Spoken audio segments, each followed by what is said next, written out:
warm welcome to everyone for joining this month's report out with our fantastic People First programme.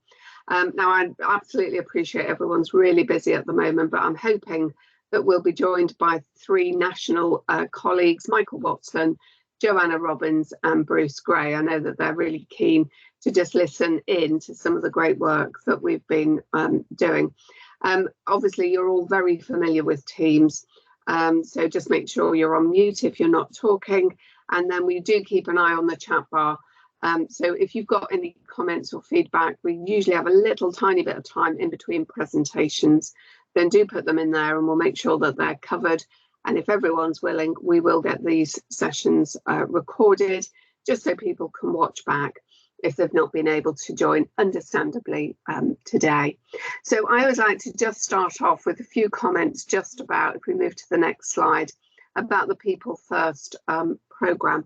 And the pyramid that we've got here, really our purpose pyramid, really does stand the test of time really well in terms of what our programme is about. And this is about the vision, the purpose, the values which are so important to us at UHP, and the type of culture that we want to inhabit and co-create as we continue to deliver our full range of services, right the way from major trauma tertiary services through general hospital, community mental health and services at home, all underpinned by education and research.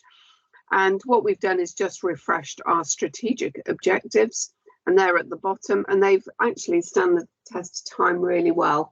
The only other one we've had is the little orange one, which is about strengthening our governance. And I hope everyone likes the new format at the bottom with our lovely values in the shape of a heart. So we use that format for the CQC presentation I did a little while ago. So if we move on to the next slide. So People First is really embedded in three core principles. Absolutely up there is our respect for our staff and each other. And that's not just about the way we interact, but it's real respect for perspective, contribution, skills and experience that we put at the heart of this, adding value to the people that we serve. And this is really getting rid and looking at all those things that we do that don't add value to the person who's receiving the care from us. And we know that this is a team game, delivering health and care. So working together as teams, whether they're really small or bigger teams, to drive improvements. And most of all, this is about open listening, learning and improving, one of the really important values of the Trust, and how we best share ideas to help us with progress. And if we move on to the next slide, there are really if we go in a little bit more depth, we might refer to this as the sort of general management system that we've got. Then we've got the team pillars of improvement, which is really being very clear about the purpose, making sure that we do apply some of the tools around testing improvements and how they're working, reviewing how we're doing, using data a little bit more, which I think is really helpful, but really make that structured conversation for our teams, improvement huddles, really the epicenter of what we're trying to do.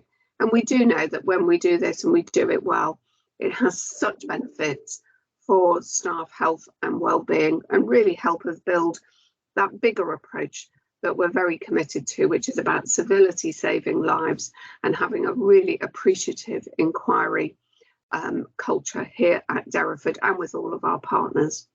So if we move on to the next slide. Thank you. So we've got three key areas that we're going to cover today. So I'm hoping we should be done in about 40 minutes overall or so. So first of all, we're going to welcome Laura Goodspeed, and she's going to tell us a little bit about the Chest Clinic Team Improvement Huddle. So Laura, I'll hand over to you. Thank you, Anne. Hi, everyone. Can you all hear me okay? Yeah. We can. That's lovely. Brilliant. Good to hear. Hi everyone. So I've been working really closely with the chest clinic team, with Gemma Taylor, Chanel Ascott and London Street, specifically been really supportive and working with rolling out chest clinic improvement huddles. So I'm going to talk to you about how that has gone. So that started in kind of the middle of September. We've implemented 2 huddles within the department. So we've got the daily departmental huddles that, as you can see in the picture there, take part in the chest clinic department. Initially, we kind of found it quite hard to get the attendance. It's a really busy outpatient appointment area.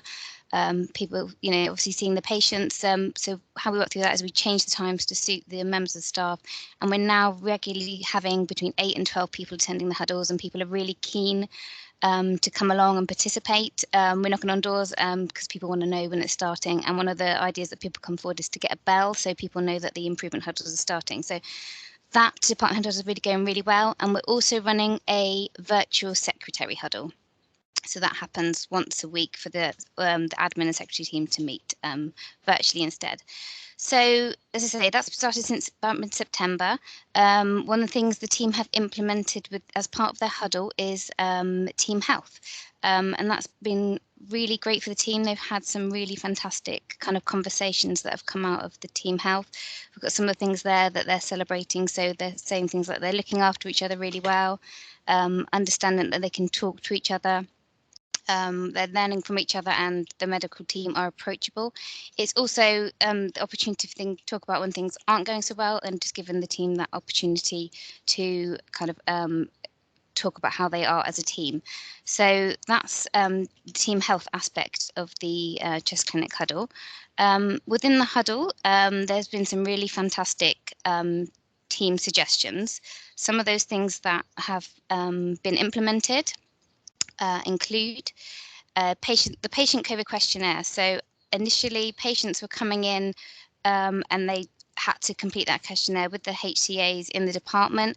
That was often taking up the time for the HCAs to talk through that with the patients to get them to complete that. It's now been put into the patient letter. So rather than having to take the time to do that when they arrive, they've already come with a pre-completed questionnaire. So saving time for the HCAs.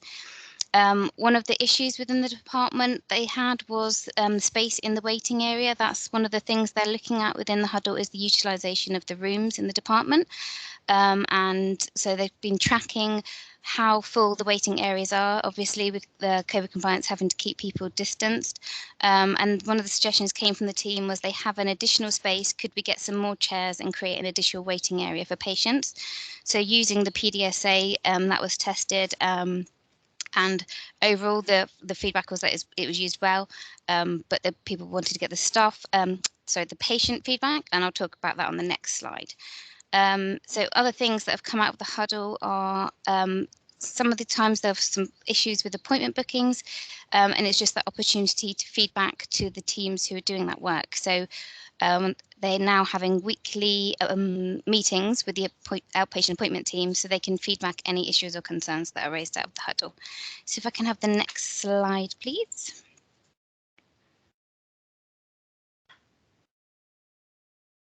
Okay, hopefully that's moved for everyone.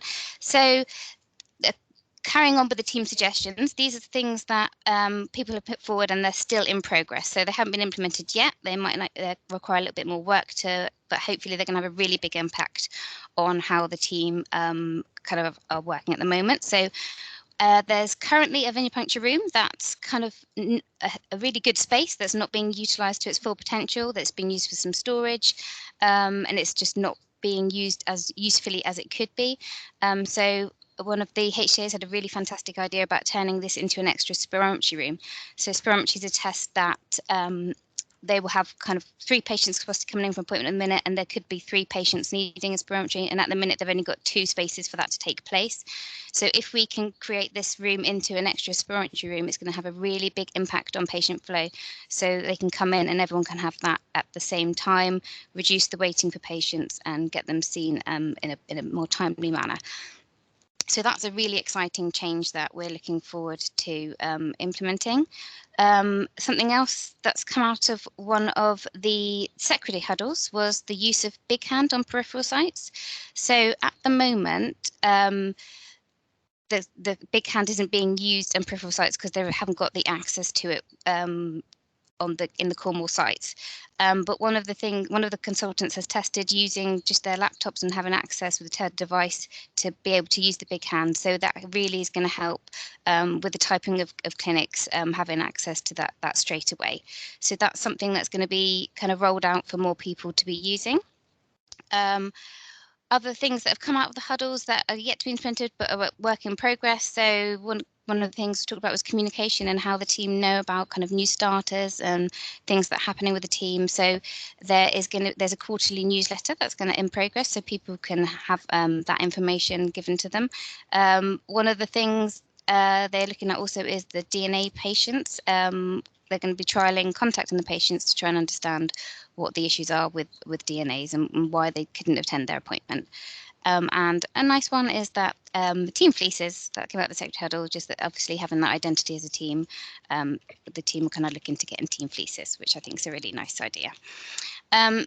As I mentioned earlier, with the patient waiting area, so one of the concerns raised were we're creating this waiting space, but how do our patients feel in that waiting area? Are they comfortable? Are they happy? So we've created a really short questionnaire to ask patients about their experience of the chest clinic. We've got the questions, was the check-in process straightforward? Was there adequate seating for you in the waiting area? Were you seen close to your appointment time? Did you feel safe in your appointment? A really important question. And did you have a positive experience at the chest clinic? And as you can see from our barometer here, so overall a really fantastic feedback, really positive. The one thing that possibly to work on going forward will be the being seen close to the appointment time. So we're hoping some of the work that's going on with the venipuncture turning to spirometry, that should really help with patients being seen closer to their appointment time as well. And just a really lovely comment that I had to include in the presentation was super positive. Staff are 10 out of 10 at Derriford. My practitioner is wonderful. So I think we'll end on that one with the chest clinic huddles. Thank you. Great, Laura, thank you so much. And thanks to Richard, who's put a number of comments just in the chat box. And I'm sure we're going to have you back, Laura, just to hear a little bit about the impact. And I really love the way that People First helps us really celebrate everything, even small gains, as being fantastic achievements, which is brilliant. And really love the inclusion of patients as our true partners in care. That's absolutely brilliant. Was there anything that was really tricky in getting all of this set up, or do people just really want to do it? What were the harder things to get this moving? Definitely the tricky aspect is people just knowing it was taking place. So many times it would be like, oh, it's 1 o'clock, like I need to run to the huddle. But it's just that awareness. And I think we all know what it's like when you're working, just that, oh, it's 1 o'clock already. So that is one of the ideas that came forward of, can you just knock on the doors? Can we have a bell? So that was genuinely the hardest thing. People really wanted to come. It's just that awareness of that this is the time and this is the huddle and it's taking place. And then when people knew that, then they were there and they were taking part. It was really fantastic. Oh, that's really, really helpful. Thank you. So I've just put in the chat box, if you've got any specific questions or points for Laura, then do put them there. I'm sure Laura will just try to respond to those. Really, really brilliant. Well done, Laura, and well done to the team. It's so great to hear this. And I think we've already booked you. I've just rebooked you to come back and tell us about how that's going at a time that you're ready. That would be really, really good. Thank you. Thank you. So, if we move on then, I'm really pleased to welcome Marie Collicott, who's going to give the Hembury Ward Improvement Huddle update. So very warm welcome to you. The floor is yours and we can see your slides beautifully. Thank you for having me. Yes, I'm coming today to talk about the Hembury Ward Improvement Huddle. This started on the 4th of October and we've been running 3 times a week. So we meet with all sort of multidisciplinary staff on the ward, from the sort of physio, nursing staff, service line management team. We meet at 2 o'clock on a Monday and a Friday, and we're trying to meet as well with the doctors to sort of look at early flow and try and make improvements around that as well, including all members of the staff. We obviously have really good feedback and good recognition from the service line as well, with the suggestions that have been coming out. Feedback from staff is that they find it very positive. They like coming to the MDTs because they feel that they can sort of put forward suggestions and they're listened to and taken on board, and they sort of see that engagement is very valued as well, which is really positive. Next slide, please. So within the Huddo, we've had so far 20 team suggestions from the sort of ward staff around sort of support and improvements, and 10 of these have been tried or implemented with really sort of positive feedback. Staff feel respected and valued because they're engaged in the process, and they also get recognition for their ideas, which is really good. And we communicate sort of with the sort of whole of the staff on the ward, so even if they don't make the Huddo, they're aware of the changes that are being implemented as well. The first test of change that we've done has started in the last week, which is around bay blasting. So this is where the all the staff get together at one end of the ward and start 10 minutes before the breakfast trolley comes out and go through each bay, getting the patients out ready for the breakfast. And this includes the physio team as well. They've also, sorry, they've also used the kitchen staff sort of come 10 minutes behind. They've adapted their day as well to be able to implement this change, and we're a bit sort of not on board at the start, but actually have seen the positive improvement that it's made, which is really good. And this has helped to support sort of patients' mobility, nutrition and their physiotherapy. Have the next slide, please. So as you can see with the bay blast starting, so last week when we weren't doing the bay blast, out of the 32 patients on the ward, we only had 9 and 5 out of bed before 10 o'clock.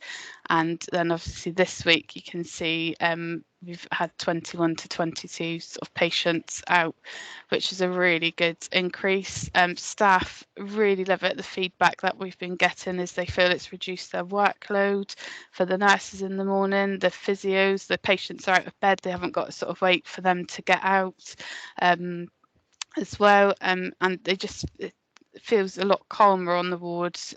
So really good feedback from that as well. So yeah, as you can see, 70% of ward patients mobilised before breakfast. Another thing we obviously look at in the Huddo as well is the track the impact of our before 12 o'clock discharges, including our use of the discharge lounge. But we do, obviously being in telemedicine, have a lot of complex patients on the wards. So some of them do have to sort of just go via transport, but we do, where we can, use the discharge lounge, and we're engaging with them to sort of look at the types of patients we can work towards getting down there as well. And just sort of want to end just saying thank you to Ryan, who's been brilliant in helping us achieve all this on Henbury. Thank you. Mary, thank you. That is absolutely brilliant. If I can work it out, I'm going to give you a big heart as well as a clap, because I think to have achieved so much in 5 weeks is incredible. And it sounds like you're not only making improvements, but I've got a real sense of fun as well, and that there's a real, everyone's now got a role to play and really wants to play their part, even if there was a bit of reluctance initially. I think this is absolutely fantastic, and I think Richard's put in there, it would be lovely, maybe we could ask you to just come back and do a special turn at one of our medical care groups, or some of the work we're doing right across the trust, as well as report out. That's absolutely brilliant. And I really like the quotes. Yeah, thanks, Richard. Anything we can do to reduce workload by better team working. And I bet the patients like it as well, don't they? Just to be as, what they do normally as possible means a lot. That's fantastic. Have we got any questions or comments for Marie? No, I think they might all be in the chat bar. So just have a look at those, and we'll definitely get you back to do, you know, your further work, because it's really good to hear how you've developed, but also just to share some of this with the bigger groups. I'm definitely putting this out on Twitter as well. So thank you very much. So that's a bit of an act to follow, Mark Lavery, isn't it? It is indeed. That was excellent. Yeah. No pressure. So welcome, Mark, and the team. Thank you. And you're going to just give us an update on what's been a major development in the last 12 months or so, which is the Lighthouse Laboratory. So I'll hand the floor over to you, and we can see your slides, and they're looking very good. Okay, thank you very much indeed. Thank you for asking us this afternoon. If we could just move over to the next slide, please. The journey that we've been on has been dramatic and accelerated. In actual fact, it was autumn of last year. The Departments of Health and Social Care were looking for a location in the southwest to establish a lighthouse laboratory, and after a process, they selected our Estover site, which at the time was a huge shell of a building. Around about October time, the Trust decided that it would be in our interest to run and manage the lab ourselves rather than be managed by the principal equipment provider. And in November of last year, the site was mobilised and personnel were appointed to various project-related roles ahead of the build. Huge period of activity extending over Christmas and the winter time last year, and in February we were at the situation where we were validating and verifying our robotic equipment, and on the 3rd or 4th of March 2021 we received and processed our first samples. So have the next slide, please. Thank you. The scale of the place is quite staggering, really, and we designed the place in such a way as to be COVID compliant. So you can see on the right hand of the two photographs how the welfare area is spaced out. Also a photograph of the shell of the building to the left there during the refit. The building was designed to process 40,000 samples daily. The instruments alone cost in excess of £35 million. And the challenge really, it was done, I think, reasonably well and on time, was to recruit 300 staff between January and March of 2021. An update as of Monday of this week, we processed our 3.5 millionth test, of which 382,000 have been positive. The next slide, please, shows the challenges which were in our mind as we were putting the unit together. And this was the need to create a new force, a new workforce, and embed Trust values into that force that was going to be made up essentially of short-term contract staff hired initially through agencies. From that team, we had the challenge of identifying shift managers, supervisors, and identifying strengths and weaknesses from a new team. And we had the complex situation where we needed to create a working effective team within that workforce. On top of that, we had to comply with quite critically monitored quality standards ahead of UCAS assessment, the main one being ISO 15189, and the achievement of some quite stringent KPIs, which were essentially quality and time related and set by the government through the Departments of Health and Social Care. The next slide, please. It shows our process. It's quite a busy slide, but on the top slide, the items, the bottom of the top slide, pass in sequence through the various stages of the laboratory. And I would like to just spend a moment to explain that to you. Samples are receipted in the laboratory and are prioritised for processing, dependent on the type of sample they are. Sites from test centres have priority over care homes and prisons, etc., and those samples in turn have priority over home testing. we batch the samples into groups of 94, and we use heat to inactivate the virus in ovens to make them safe for processing outside the safety cabinet. So in actual fact, we're monitoring the DNA of viruses which have been killed with heat. The samples enter the RNA extraction room, where we use liquid handlers and automated extraction platforms to extract the RNA from the virus. The extracted plates then progress to pre-PCR, where 4 times 94 well plates are consolidated into one large 384 well plate. Reagents are added along with controls to that plate, which is then passed into the analysis room, where they're loaded onto AJ Analytica Jenner thermocycles, and they're analysed using artificial intelligence. But where positive results are determined, we have a secondary check performed by a scientist, and those results are then released into the test and trace system. So it is a sequential process which passes in controlled circumstances through the various stages. There are some illustrations of people at work under there. What I would say is that an awful lot of thought was given before we opened to the process that we wanted to adopt. We needed to make sure that that process was reliable, and we needed to involve teams in that process. We also needed to reduce waste, avoid duplication of activities, but we're very much aware that we needed to foster a team approach to every aspect of our work. And as people became onboarded, we encouraged through huddles input through suggestions made by the working group and by people who'd worked in other labs. If we could move to the next slide, please. This again is quite a busy slide, and it's just there to give you some information, if you like. The top left-hand side is the daily samples that were received from the start of October through to this week. So we've got sort of peaks there at 26,000 in a day. We did 26,000 samples yesterday. The chart to the right hand side, the red line, shows the percentage of positivity of those tests, and in October we're around about 15% of our samples are showing positives. The slide at the bottom is a measure of one of our KPIs, which is our turnaround time. We're actually measured, our turnaround time is essentially 24 hours from receiving a sample to getting a result, and we're measuring ourselves on 12 hours, and the pink lines show the number of samples that we've achieved within 12 hours, which is a 50% sort of pressure on the Department of Health set standards. So far, we're on over 99% total compliance of our KPIs, and we have been told by the Department of Health and Social Care that we're one of the best performing labs in the UK. If we could move on to the next slide, please. We're beginning now to focus on the positive team health initiatives that have been applied in the department.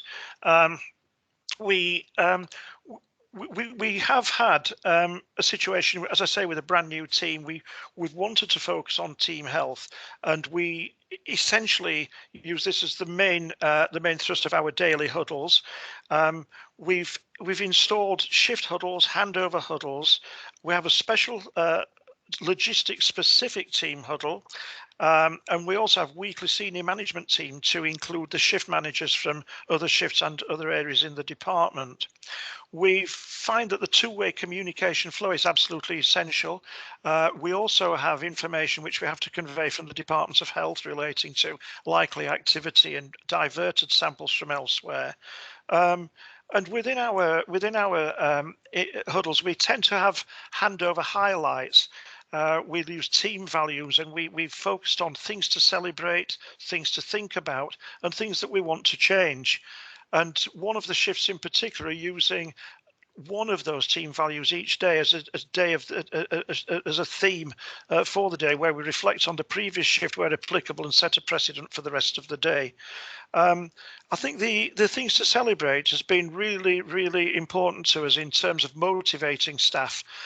People sometimes with that volume of work passing through don't realise just how much they are valued. And equally, there's so many people, we've got over 300 people here, and the opportunity to hear how those individual people feel is something that we've found as a management team to be extremely valuable. We also try to promote our trust values at every stage throughout the huddles, and we find that people, albeit on short-term contracts, have bought into that largely. And again, something that we have been looking at, in spite of being a relatively short-term contract, we are still looking at people for the future. We're looking at supporting people who are being given supervisory and management positions, and we've initiated a system of mentoring. So we're trying very hard to listen to people, to ensure that people's well-being is considered, that the trust values are conveyed through every day through huddles and through other means. If we could move on to the final slide, please. The things that we've learned are, if I go right back to the beginning, I think of the project, the multidisciplinary stakeholder involvement was fantastic. We had work streams including IT, we had the procurement department, we had people from all over the trust. And the thing that showed to me personally was the extent of expertise which we had across the trust. And the link to the executive also enabled quite quick decision making. I think it was an example to demonstrate how one big team has helped us to meet most challenging objectives in a very, very quick timescale within budget. And some of the things for the future I feel that we've achieved is that we've identified an exceptional talent from the workforce. There's a number of people who have really gone the extra mile who we feel would be of benefit to the trust, value to the trust perhaps for the future. And we've tried to promote UHP as a great place to work and encourage people to consider working with us and the NHS largely in the future. I think we've also laid, hopefully, a foundation for an exciting scientific legacy for UHP, for Plymouth, and for the Southwest. It would be lovely if we could build on that for the future. And I think, finally, hopefully, we've attracted some positive publicity for the Trust, and we're all quite pleased with what's happened, proud of what's happened, and it's been lovely to have had the opportunity to be involved in the project. Oh, Mark, thank you so much. That was absolutely brilliant, and I think really, really inspiring. And in the same way as all of the presentations have been today, it really makes you reflect on what tremendous teams we've got right across the Trust. And it's been a great pleasure to be a bit more involved in the development of the laboratory, as you said, through the executive group. And I did have the chance to go and have a look around, and it works in a very lean way, doesn't it? And starting from a standing still with new staff, they were really, really positive and enthusiastic about what they were doing, and how you've lifted their hopes and aspirations about this is just the beginning for them, even if they're on short-term contracts, about what else might be done. So I think Richard's put in the chat box, if we could, we'd give you a huge round of applause for you and your teams. And I think it's absolutely brilliant. Should I just check for a few moments whether there's any comments or questions anybody would like to ask? Richard. And if you don't mind, I just wanted one was I just wanted to re-echo what a massive job the one big team, and particularly Mark, Emma, Mike, and everybody's done up there. It's just been absolutely fantastic. But I did have a question, which was, and I think you've reflected on this, but the challenge of finding team leaders amongst a whole new workforce, I thought was quite an interesting challenge as part of your journey. Mark, is there anything you would just want to? What was a learning from actually creating leadership practice? Yeah, I think we initially identified people through CVs and we gave them short-term objectives, but equally people were beginning to come to the fore at the same time. So I think we were lucky in as much as we were onboarding gradually. So as people became on board, we were able to identify people for the future. So when, for example, we went from 150 to 200 staff, we'd got a number of people that we'd already earmarked as being potential supervisors and so forth. I think the fact that we were rolling out that recruitment helped us. And then as a number of people went back to university for the recent academic year, we'd got people that we were already identified and were mentoring and training to take in supervisory roles. I think personally the danger is identifying a supervisor because they're a good technician or scientist when it's quite a different skill set. So what we've tried to do is identify people early and give them some assistance on the way. That's brilliant. Thank you very, very much. Well done, Mark. So, yeah, absolutely well done, and well done to the team as well, and a great effort. And it's not over yet, is it? As you said, who knows what the future is going to hold, but I think it's a team that goes from strength to strength. So Mark, can I just thank you, and can I thank colleagues who've presented today. Was that another slide I just saw then, Richard, that you need to cover? Yeah, it's a slide I'm just going to briefly talk about, if you didn't mind, and then with a sort of reflection slide, which Brian will just flick on for the end bit. It's just to update people that the medical rollout is really, really active. That's where I was just before this meeting, was doing the launch meeting at Kingfisher, then at Mount Goad. But we're now into the second phase of medicine. So all the green ones were created, the green practices were created in September and October. And we're now creating 8 or 9 new practices, ranging from cardiology, endoscopy, the 5 community wards, and the hematology ward, which will be the next phase of medicine. And they're already starting this week. So really great. We've had a really positive engagement, and great to see the steering group move on in their training and practice who are guiding this. So I really feel, particularly, it's really interesting here in Henbury, because I've already quoted their practice at Kingfisher today, by the way. So sorry, Marie, that I'm already holding you hostage to fortune now in terms of you broadcasting that. But I do think there's some really great sharing to do across the medical care group. So really well done. It was just really an update of where we are and for you just to know what was going on. Great, next thank slide, you. Brian. Yeah, thank you very much. And then did you want to invite some reflections? Did you want to do that verbally, Richard, or in the chat box? No, I just think I'll just be really, really brief. We purposely had a few shorter report outs today because a couple of people weren't available due to COVID and sickness, so there should have been another 3. My key reflection was really great to see that, and I think you've already reflected on it, and little simple changes making big impact. You know, the bay blasting, really hopeful that the list of suggestions in the chest clinic is going to reveal something really great for them, but that's going on in quite a lot of places.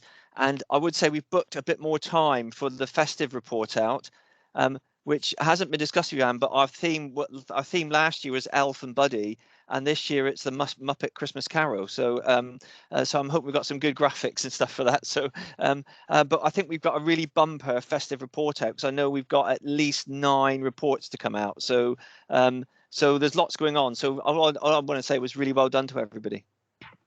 Brilliant, thank you. And I really, really look forward to that. Hopefully it's not fancy dress as well.